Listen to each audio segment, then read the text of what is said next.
안녕하세요. 세계사 기초 공부 84번째 시간을 시작하겠습니다. 이번 영상은 중세 독일 마지막 내용으로 호헨슈타우펜 왕조의 최전성기를 이룩한 하인리히 6세부터 대공의 시대를 거쳐 금인칙서로 이어지는 독일의 중세 말 정치 상황에 대해 알아보겠습니다. 독일인들에게 전설로 남았다는 붉은 수염왕 바르바로사와 함께 호헨슈타우펜 왕조에서 유명한 두 국왕은 하인리히 6세와 프리드리히 2세입니다. 지난 영상의 바르바로사가 12세기 후반 서유럽 최고 정치 지배자로서의 위상을 제국 전역에 떨쳤다고는 하지만 사실은 그의 수건인 이탈리아 공략을 이루지 못한 채 세상을 떠났고 그 아들인 하인리히 6세 때 와서야 신성로마 제국은 비로소 북이탈리아를 넘어 남이탈리아까지 영역을 확대하며 왕조 최대 전성기를 맞게 됩니다. 또 바르바로사를 능가하는 강렬한 개성의 소유자 프리드리히 2세는 최초의 르네상스인이라는 대단한 평가를 듣는 중세 독일 대표 황제로 6차 십자군 원정과 관련하여 예루살렘 왕위까지 차지하게 되는데 지금부터 그 내용을 알아보겠습니다.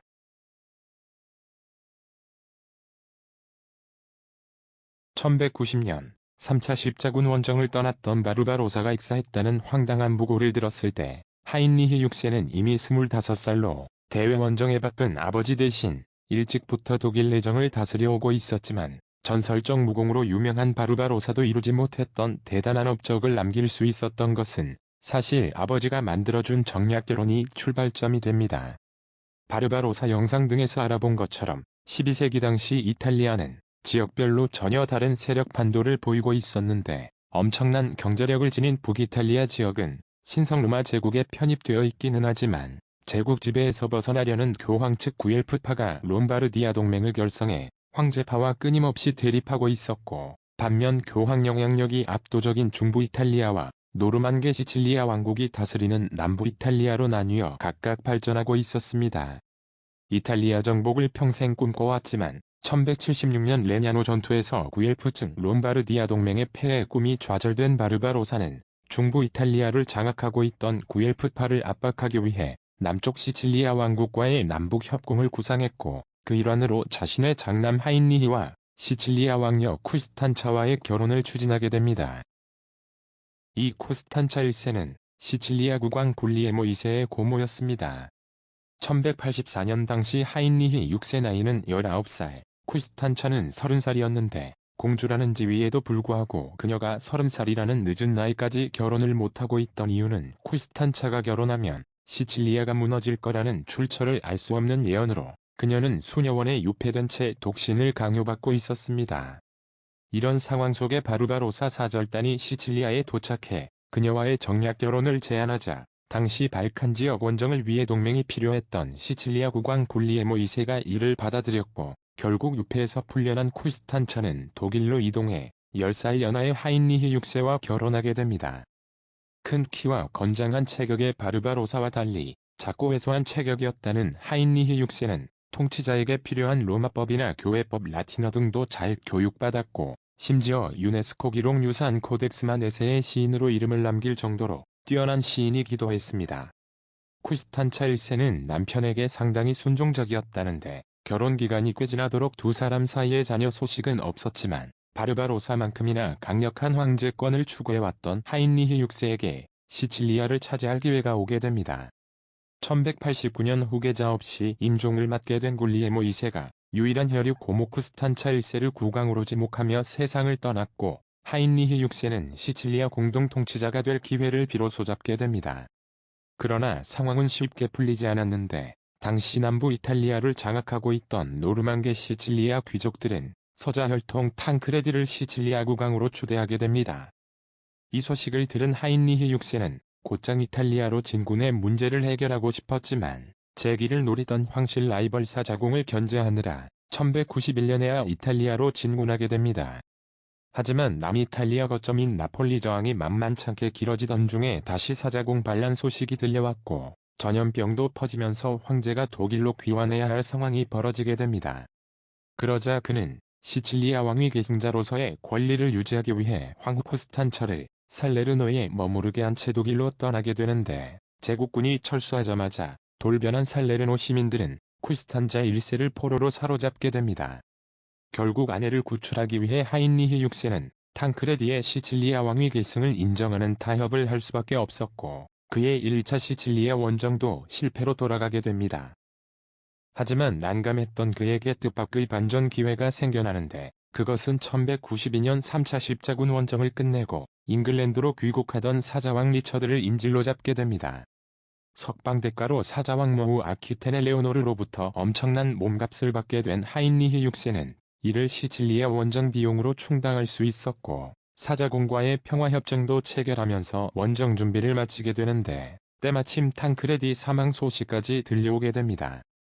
그러자 1194년 남이탈리아로 전격 진군한 하인리히 6세가 나폴리와 메시나를 정복하고 시칠리아 수도 팔레르모로 진격해가자 어린 국왕 굴레르모 3세를 대신해 모후시빌라가 항복하면서 1194년 12월 25일 하인리히 6세는 드디어 시칠리아 국왕으로 대관하게 되고 대관 다음 날에는 오랫동안 기다려왔던 후계자 프리드리 2세 탄생 소식까지 듣게 됩니다. 이후 하인리히 6세는 항복 협약을 무시하고 수많은 시칠리아 귀족들을 처형했으며 전국왕 굴리엘모 3세까지 거세해 맹인으로 만들어 유폐시키는 등 시칠리아 내 반독일 세력들을 잔혹하게 제거하면서 마침내 그의 꿈이었던 신성르마 제국과 시칠리아 통합에 성공하게 됩니다. 물론 그가 독일과 이탈리아를 모두 장악했다고는 하지만 실제 독일 내 황제 직할지는 그리 넓지 않았는데 어쨌든 그는 북해와 발트해에서 시작하는 기존의 신성르마 제국에다 남쪽의 시칠리아까지 장악하며 아버지 바르바로사 때보다 훨씬 넓어진 제국을 구축하게 됩니다.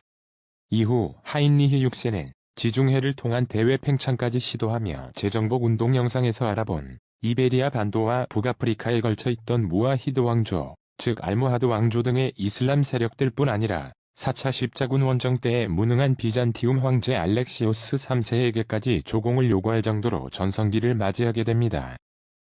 연이어 그는 독일을 세습군주국으로 바꿔 신성르마 황제위와 시칠리아 왕국 모두를 아들 프리드리히에게 물려주기 위해 제후들과 영지 협상 등의 다양한 시도를 하게 됩니다.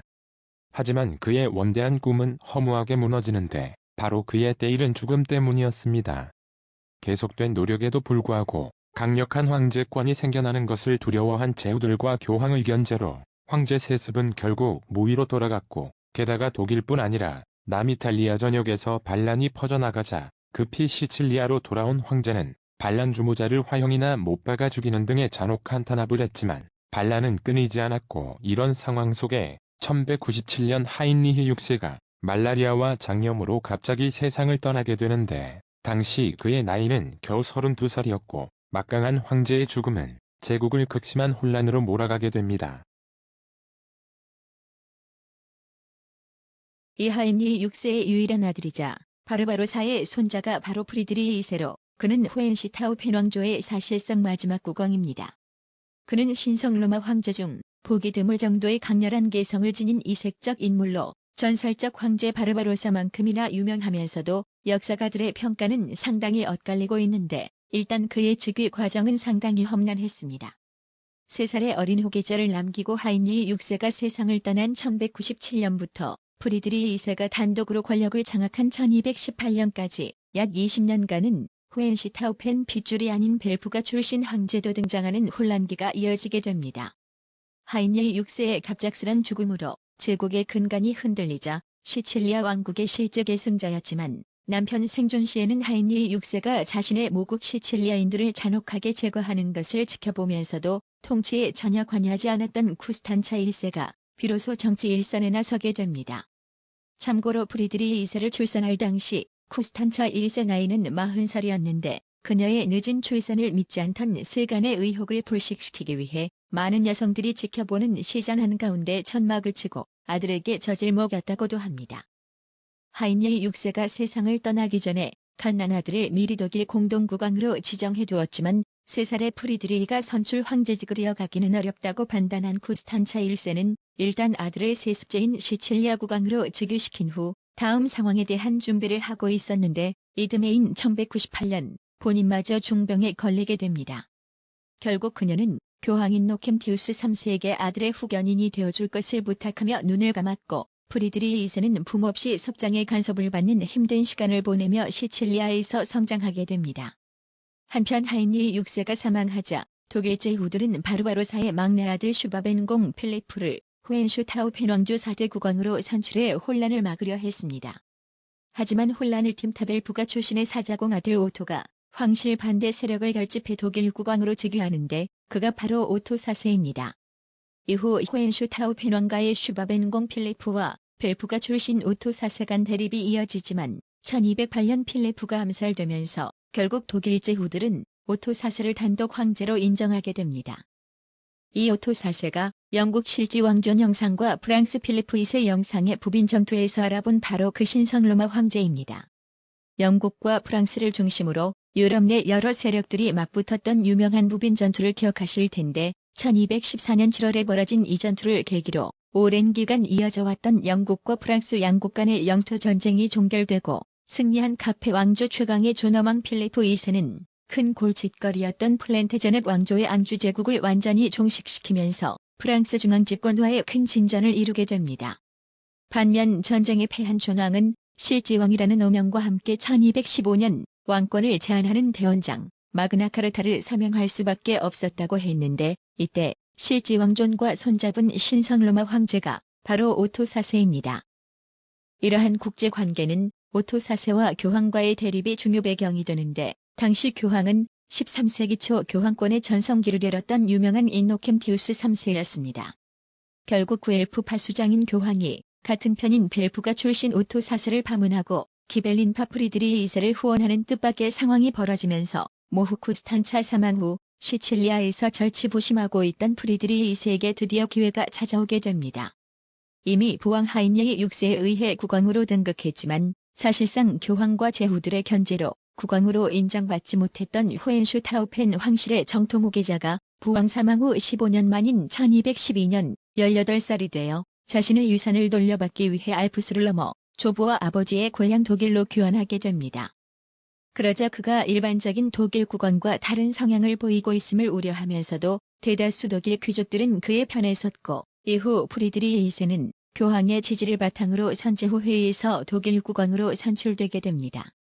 이에 독일 내에서 열세에 놓이게 된 오토 4세는 외삼촌 실지 왕존과 손잡았고 반면 교황 인노켄티우스 3세와 필리프 2세는 프리드리히 2세를 지지하게 되는데 1214년 양측 간에 벌어진 부빈 전투에서 훨씬 많은 병력을 지니고도 대패한 오토 4세는 부상까지 당한 채 황제 위에서 퇴위했다가 1218년 세상을 떠나면서 마침내 프리드리히 2세가 단독으로 황제위를 장악하게 됩니다. 이번 영상 두 번째 주인공인 프리드리히 2세가 역사에 남긴 가장 대표적인 내용은 6차 십자군 원정에서 성공적으로 예루살렘을 탈환한다는 것입니다. 그리고 그 과정에 교황과 심하게 대립하다 세 차례나 파문을 당하게 되는데 이 상황을 이해하기 위해서는 그가 신성 로마 황제로는 상당히 특이한 성향을 지닌 인물이었다는 것을 먼저 알아볼 필요가 있습니다. 일단 프리드리히 2세는 독일어 시칠리아어뿐 아니라 라틴어, 프랑스어 그리고 그리스어와 아랍어까지 6개 언어를 구사할 수 있었다 하고 지적 호기심이 넘치는 과학자이자 시인 작곡가로 여러 방면에 박식했으며 과학과 예술 분야의 열렬한 후원자이기도 했습니다. 또 그의 초상화에는 매가 함께 그려진 경우가 많은데 실제 매사냥을 무척 좋아했던 그는 맹금류에 대한 오랜 관찰을 통해 매사냥을 주제로 한 논문도 발표하고 궁정 내에 50명 정도의 매사냥꾼을 유지했으며 기린, 표범, 코끼리 등의 수많은 이국적 동물들도 키웠다고 합니다. 또한 그는 로마 가톨릭이 정치와 생활 전반에 절대적 영향력을 발휘하던 폐쇄적인 시대에 비잔티움 문화뿐 아니라 비기독교, 특히 당시 선진 이슬람 문화에 큰 관심을 보였으며 학자들을 궁중에 고용해 그리스와 아랍어 문학 작품이나 과학 서적들을 번역하기도 했고 황제가 천문학과 수학, 의학 등 자연과학에 큰 관심을 가지면서 그의 궁정에는 많은 점성가들과 천문학자들이 머물렀다고 합니다. 이런 특성들로 인해 프리드리히 2세는 동시대인들에게 세계의 경이라 일컬어지기도 하고 일부 역사가들로부터는 최초의 르네상스인이라는 높은 평가를 듣기도 합니다. 하지만 4명의 왕비와 수많은 여자들 사이에 20명 자녀가 태어날 정도의 자유분방함과 아랍 과학자들을 친구로 두고 그들과 빈번하게 교류하는 개방적 태도는 보수 귀족들에게 엄청난 비난의 구실이 되었고 교황에게는 적 그리스도의 전신인 안티크리스티로 비난받으며 파문의 구실이 되기도 합니다. 이런 성향은 프리드리히 2세가 시칠리아에서 성장한 것과 큰 관련이 있는데, 시칠리아는 다양한 문화가 섞여 있어 문화의 용광로라 불리던 곳이었습니다. 결과적으로 통치기간 내내 그의 관심이 독일보다 이탈리아에 집중되면서 교황과의 대립이 격화되는 중요한 배경이 되는데, 이외에도 그가 파문을 받게 된 또 다른 원인은 바로 십자군 원정 때문입니다. 프리드리히 2세가 처음 십자군 참전을 서약한 것은 독일 국왕으로 대관할 때였지만, 1217년 많은 제후들이 5차 십자군 원정을 떠날 때 그는 참가하지 않았고, 결국 이슬람 측과 협상을 지연시키면서까지 황제의 도착을 기다리던 십자군들은 무리한 카이로 진격을 시도하다 실패하고, 점령했던 나일 삼각주 지대의 항구 도시 다미에타를 반환하고 휴전을 한 뒤 간신히 귀국하게 됩니다. 그러자 5차 십자군 원정의 실패 원인이 황제의 불참 때문이라 지목되면서 교황과 기독교 전체의 비난을 받게 된 프리드리히 2세는 1220년 11월 보름스화의를 인정하는 조건으로 교황 호노리우스 3세로부터 신성로마 황제의 대관을 받으면서 다음 해에는 꼭 성지로 출발할 것을 맹세하게 됩니다. 하지만 원래 비종교적인 성향뿐 아니라 출병 이후 자신의 영지에 대한 교황의 공격을 염려하던 황제가 대관식 이후에도 참전을 계속 연기하자 교황은 참전을 독려하기 위해 황제와 13살의 예루살렘 왕국 상속녀 이사벨 2세와의 결혼까지 주선하게 됩니다. 결국 프리드리히 2세는 1225년 11월 결혼식 도중에 자신을 예루살렘 국왕으로 선언하며 독일과 시칠리아 국왕인 신성로마 황제이자 예루살렘 국왕 지위까지 차지하게 됩니다. 하지만 이후에도 이슬람 공격을 원하는 교황 요구를 실천하지 않고 도리어 이집트 아이유브 왕조 술탄인 알카민으로부터 전체 관쪽기를 선물로 받는 등 이슬람과 교류를 이어가게 되는데, 황제의 이런 행위는 아랍어를 유창하게 구사하며 아랍인 학자들을 친구로 가지고 있는 프리드리히 2세에게는 당연히 자연스러운 것이었겠지만, 치열한 종교 전쟁이 벌어지던 당시 상황에서는 있을 수 없는 일이었습니다. 결국 1227년 8월 교황과의 갈등 무마를 위해 마지못해 출병했던 황제가 장티푸스를 핑계로 출정과 동시에 회군해버리자 격분한 세교황 그레고리우스 9세는 황제에 대한 파문을 발표하게 됩니다. 그런데 교황의 파문에도 불구하고 황제는 시칠리아에서 느긋한 휴식을 취하면서 세간에 큰 놀라움을 주게 됩니다. 하지만 어쨌든 그에게도 파문 해제는 필요했으므로 1228년 6월 비로소 예루살렘으로 정식 출병하게 되는데, 이것이 바로 제6차 십자군입니다. 파문 상태의 황제가 그것도 교황과 아무런 협의 없이 출정해 800명의 기사와 3000명 보병이라는 그리 많지 않은 병력을 끌고 아크레에 도착했지만, 교황 측 세력인 템플 기사단과 성 요한 기사단 등이 파문당한 황제 지휘를 거부하는 사태도 벌어지면서 큰 어려움을 겪게 되는데, 그 와중에도 그는 자신만의 방식으로 예루살렘 탈환을 시도하게 됩니다. 그것은 이전부터 이어오던 이슬람 통치자들과의 비밀 협상이었고, 결국 권력 다툼이 벌어진 당시 이슬람의 분열 상황을 이용해 살라딘의 조카인 아이유브 왕조 술탄 알카밀과의 담판을 성공시키면서 성전산 일대에 대한 이슬람 소유권과 예루살렘 내 무슬림의 재산과 종교를 보장하는 대가로 양측 간의 포로 교환과 아울러 예루살렘을 탈환하게 됩니다. 마침내 1229년 3월 17일 종려나무 가지와 성수를 든 십자군들과 함께 예루살렘으로 입성한 프리드리히 2세는 1099년 제1차 십자군 때 탈환했다가 1187년 이집트 아이유브 왕조 술탄 살라딘에게 다시 뺏긴 뒤 약 40년 만에 이슬람 지배하에 있던 예루살렘을 해방시켰고, 연이어 예수의 죽음과 부활 장소인 성묘교회에서 예루살렘 국왕대관식도 거행하게 됩니다. 이처럼 프리드리히 2세가 1차 십자군 성공 이후 내내 실패했던 예루살렘 탈환을, 그것도 피를 흘리지 않고 이슬람 측과의 정치 협상을 통해 성공적 결과를 이끌어내면서 서유럽 쪽에서 그의 명성은 크게 높아지게 됩니다. 하지만 예루살렘 획득 결과와 관계없이 교회를 배제한 상태에서 이교도 이슬람 측과 협상했다는 사실만을 강조하던 그레고리우스 9세는 이 성과는 이교도의 피를 흘리지 않고 성지를 되찾은 비기독교적인 것이라 비난하는 회치까지 발표하게 됩니다. 결국 양측 간 갈등은 군사 충돌로 연결되는데, 이것이 1228년부터 이어지던 열쇠 전쟁입니다.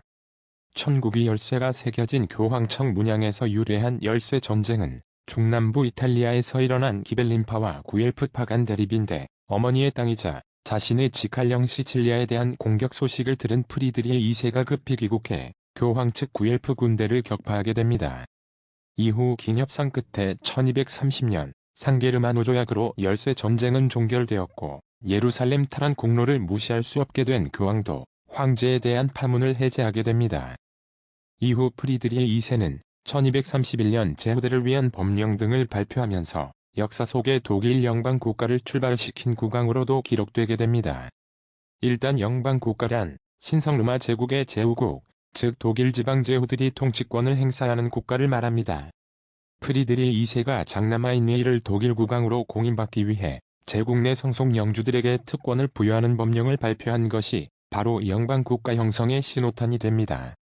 중세말 영국과 프랑스, 에스파냐, 포르투갈 네 나라가 중앙 집권화가 빨리 진행된 반면 이번 영상의 독일과 다음에 아랍을 이탈리아가 유달리 중앙 집권화가 늦다고 했는데 바로 이 프리드리히 2세에 의해 독일 중앙 집권화에 방해가 되는 영방 국가 주권이 확립되기 시작했고 이로 인해 독일의 통일국가 형성을 방해하게 됩니다. 이후 30년 전쟁을 끝내는 1648년 베스트팔렌 조약에서 영방 국가 주권이 더욱 보장되고 결과적으로 독일 분열이 법제화 고착화되면서 1871년 프로이센에 의해 독일 제국이 성립될 때까지 독일 통일이 늦춰지는 중요한 출발점을 프리드리히 2세가 제공하게 됩니다. 이처럼 쉽지 않은 시간을 보내온 프리드리히 2세는 말년도 험난하게 보내게 됩니다. 황제 대신 독일 내정을 다스리던 장남 하인리히가 마인츠 주교 문제로 아버지와 갈등이 생겨나 1234년 반란을 일으켰고 장남을 격파한 황제는 독일 국왕을 차남 콘라트 4세로 교체하기도 합니다. 교황과의 갈등이 여전한 가운데 이번에는 이민족 침략 소식까지 들리게 됩니다. 13세기 주인공 몽골이 1241년 동유럽을 휩쓸고 헝가리까지 쳐들어오자 이민족 퇴치를 위해 교황 측과 잠시 화합했던 황제는 오고타익한 죽음으로 몽골군이 회군하자 다시 격돌하게 됩니다. 원래 추기경 시절에는 황제와 토론을 즐기며 서로 존경했다는 인노켄티우스 4세가 1245년 프리드리히 2세 파문과 폐위를 발표하고 이후 대립국왕까지 임명하자 황제 역시 포로로 잡은 교황군들을 고문하고 처형하는 등 양측 간 대립은 극단으로 치닫다가 1250년 12월 13일 프리드리히 2세가 56살 나이에 병으로 세상을 떠나면서 비로소 종결되게 됩니다.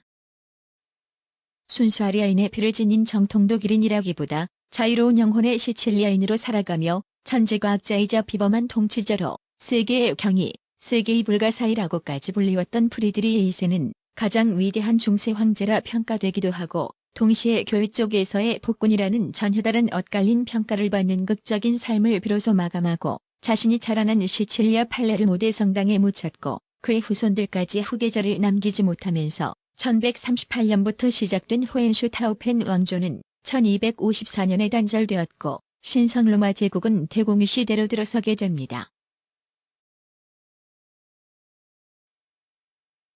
호헨시타우펜 왕조를 뒤이어 1254년부터 1273년까지 19년간을 대공위 시대라 합니다. 이 기간 동안에는 제후들 간 다툼으로 황제가 선출되지 못하고 황제위가 공석이 되는데 그 배경은 바로 호헨시타우펜 왕조의 단절입니다.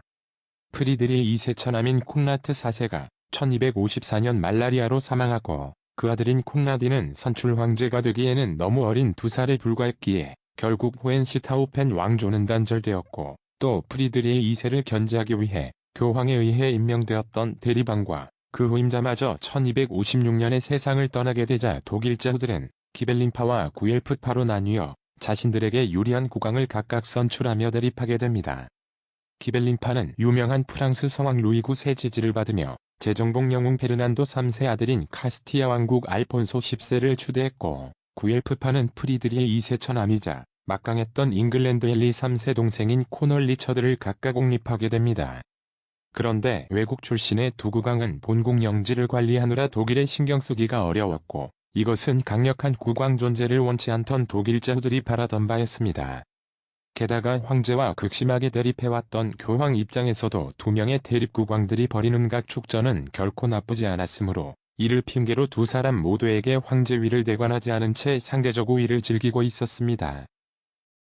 하지만 상황은 바뀌게 되는데 전국 혼란이 길어지면서 반란도 계속되고 치안 불안을 틈타 교회 약탈이나 교황령지 침탈도 많아졌지만 교황을 호위해줄 제국 군대 파견도 어려워졌고 교황청에 대한 프랑스 영향력도 커지게 됩니다. 결국 황제 부재에 따른 문제점이 크게 대두되면서 교황 그레고리우스 10세가 독일 선제후들에게 조속한 황제 선출을 닥달하는 상황이 벌어지게 됩니다. 당연히 독일 선제후들은 골치 아픈 정쟁의 중심에 서야 하는 황제위를 자신이 맡기도 싫지만 강력한 실력자가 황제위에 오르는 것도 원치 않았으므로 1273년 10월 1일 프랑크푸르트에서 열린 국왕 선출 회의에서 만장일치로 선출된 사람은 당시 후보자들 중 가장 별 볼 일 없던 합스부르크 가문 출신의 루돌프 백작이었습니다. 스위스 슈바벤 지방 합스부르크 성 주변의 영지를 지닌 그는 자신의 대부 프리드리히 2세가 교황과 대립하는 상황에 황실에 충성을 바치면서 영지와 영향력을 확대하고 있었는데 당시 복잡한 정치 혼란 속에 국왕으로 선출되어 1273년 10월 24일 아헨에서 대관식을 올리고 독일 국왕 루돌프 1세로 등극하면서 19년간의 대공의 시대는 드디어 종료되게 됩니다. 참고로 이 루돌프 1세가 신성 로마 황제위를 독점 배출하는 합스부르크 왕가의 선조입니다. 이 내용은 근대 유럽 역사 부분에서 다시 알아보겠지만 이 대단한 명문 왕가의 역사가 여기에서 처음 시작되는데 당시 제후들은 미약한 가문 출신 인물을 국왕으로 선출해 자신들의 권리를 이어가려 했지만 그들의 기대와 달리 루돌프 1세는 결코 만만한 인물이 아니었습니다. 일단 그는 국왕이라는 지위를 이용해 막강한 권력을 지니고 있던 보헤미아 국왕 오타카르 2세의 영제 회수를 시도하게 됩니다. 당시 오타카르 2세는 오늘날 체코 주변의 광대한 영지를 지니고 신성 로마 제국령에 속해 있어 독일 선제후에 기도했던 막강한 인물이었고 당연히 공작 출신도 아닌 스위스 시골의 영지를 지닌 백작 출신 국왕의 영지 회수에 반발하게 됩니다. 그러자 명분을 준 루돌프 1세는 오타카르에 대한 제국 추방령까지 내리면서 양측 간 전쟁이 발발하게 되는데 1278년 8월 마르히펠트 전투에서 헝가리와 손잡은 루돌프 1세가 오타카르 2세를 전사시키며 대결을 종결시켰고 이후 제국 내 최대 가문으로 급부상한 합스부르크가는 이때 획득한 오스트리아를 근거지로 발전해가게 됩니다.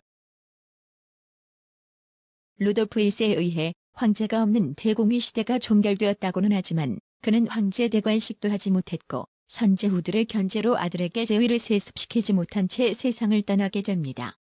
이후 나사우 가문으로 넘겨진 제위는 다시 합스부르크가를 거쳐 룩셈부르크가, 비텔스바가로 교체되며 정치 혼란이 계속되게 됩니다.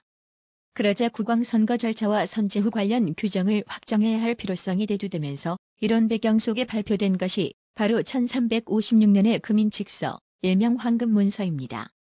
원래 금인칙서라는 말은 국왕의 칙령이나 특별법, 그리고 중요한 외교 문서 등에 황금으로 만든 인장을 찍었다는 데서 나온 용어로 유럽 역사 속에서 여러 차례 보이고 있지만 가장 유명한 것이 바로 신성 로마 황제 카를 4세가 발표한 금인칙서입니다.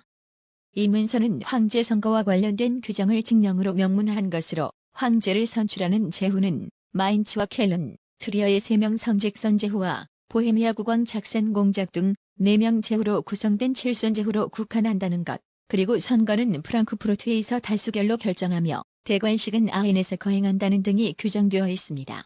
카를 4세는 보헤미아 국왕을 배출하던 룩셈부르크가 출신입니다. 참고로 체코 공영 TV 방송에서 실시한 여론조사에서 가장 위대한 체코인으로 선정되었다는 카를 4세가 이 금인칙서를 제정한 가장 큰 의도는 황제 선출에 있어 교황 개입을 막고 다른 제후들을 견제하기 위한 것이었습니다. 그동안 황제와 대립하던 교황이 파문이나 대관식을 대가로 황제 선출에 개입하는 경우가 많았는데 이 금인칙서에서 선제후를 통한 황제 선출을 명문화하면서 교황 간섭을 확실하게 막아내게 되었고 결국 신성 로마 제국과 이탈리아와의 연결성도 점차 줄어드는 결과를 가져오게 됩니다.